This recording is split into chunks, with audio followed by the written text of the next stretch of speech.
नमस्कार जय जगन्नाथ मु सौरभ आपण मानक स्वागत करुच्ची मो यूट्यूब चैनल को।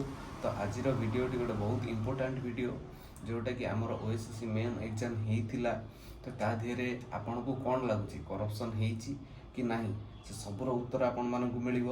तो प्रथम कथा हूँ आपण मैंने निजे भावतु जेकोसी सेंटर रे आपण मैंने परीक्षा देते कौन से सेंटर रे क्वेश्चन पेपर आगुरी खोला होगी आसला कि तो आपण मैंने यहाँ निजे भावतु।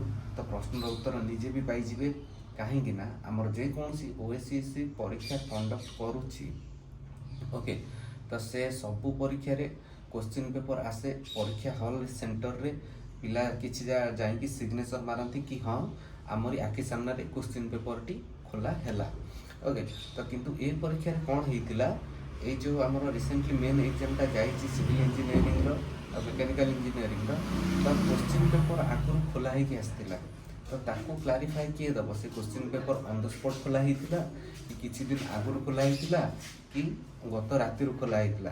तो ए करप्शन होइछि कि नहीं आपण मानकु जानिबा को हेले आपण माने आसंतु हमकु सहयोग करंतु ओएसएससी ऑफिस सामने ठीक 9:30 बेले रहूची। जय जगन्नाथ आशा करुच्ची आपण माने आमको सपोर्ट करेंगे कि आम डिप्लोमा भाई भौणी मैंने जो मैंने भी अच्छा परीक्षाटा को नीट एंड क्लीन करने आपण मान सहमत निहाती दरकार अच्छी आम मानक। तो आशा करें निहाती आसिकी आम सहित जॉइन करूँ आ ओडिशा डिप्लोमा एसोसिएशन को स्ट्रॉन्ग करूँ। जय जगन्नाथ।